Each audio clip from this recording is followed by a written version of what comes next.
ঠাকুর জামাই এলো বাড়িতে, ও ননদি ঠাকুর জামাই এলো বাড়িতে, বলি ও ননদি আর দুমুঠো।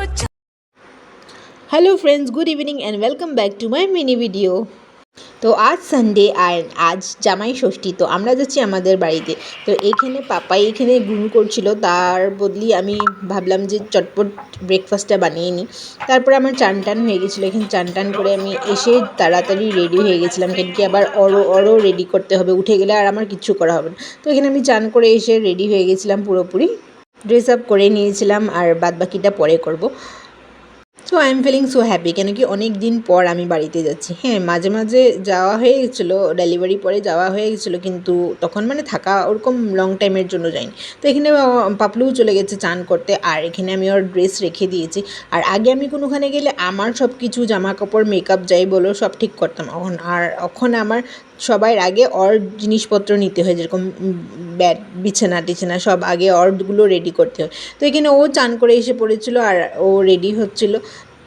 তত অবধি আমি পাপাই ড্রেস বের করে নিয়েছিলাম। আর এটা দেখো, ও যখন 1 মাসের ষষ্ঠীতে এটা ওর জন্য আমরা নিয়েছিলাম।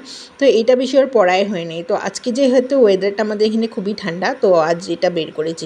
বহুতই কিউট ড্রেসটা। তো এখানে আমি ভাবলাম যে যাওয়ার আগে একবার ওকে ফিট করিয়ে নিব, তাই দুধ বানিয়ে নিচ্ছিলাম। আর এখানে আমি দুধ বানাতে বানাতে ওর পাপা ওকে রেডি করে দিয়েছে, আর আমরা ফাইনালি বের হয়ে পড়েছিলাম যাওয়ার জন্য।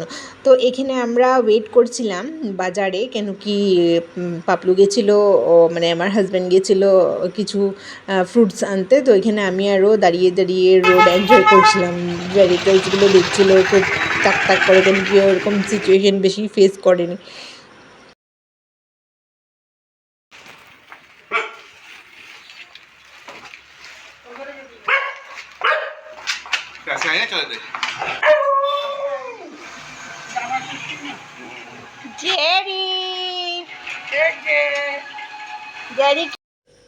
তো এখানে জেরি, যেহেতু বললাম যে অনেক দিন আসা হয়নি, তো এখানে জেরি তো মানে পাগল হয়ে গেছে দেখে।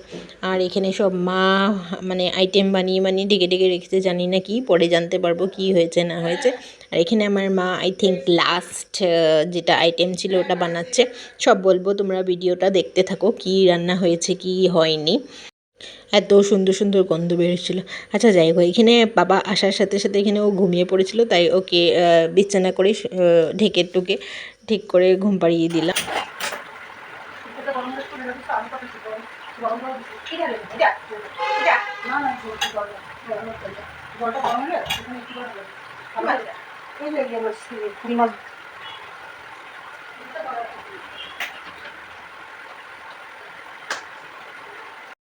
দিদিভাই মাস্ট কফির মজা নিচ্ছিল চুস্কি নিয়ে নিয়ে।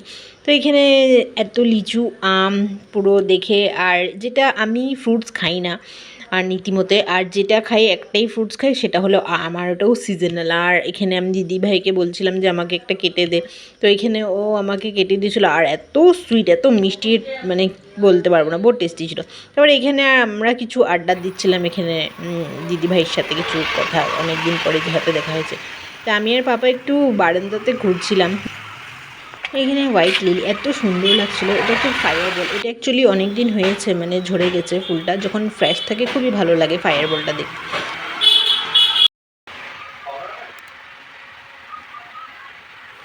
তো এখানে দিদি আর মা মিলে সব অ্যারেঞ্জ করে নিয়েছিল, চিকেন মাটন ফিশ, মাছের তেল, চাটনি, মিষ্টি, দই, বরফি, সব কিছুই ছিল, এভরিথিং ছিল। তো আর পাপলু মানে খেতে বসে পড়ে। আর এখানে ও দিদুনের সাথে খুব এনজয় করছিল, খুব কিটকিটিয়ে পুরো হাসি দিচ্ছিল, খুব মানে হ্যাপি ছিল। তারপরে আমরা তিনজন অনেক দিন পর খেতে বসি। হ্যাঁ, অফকোর্স পাপাকে মিস করছি, এখানে পাপা মিসিং। তো আচ্ছা যাই হোক, তো আর ভিডিওটা এখানেই এন্ড করছি। আর তোমাদের যদি ভিডিওটা ভালো লেগে থাকে তাহলে তোমরা খুব ভালোবাসা দিও। Thank you so much.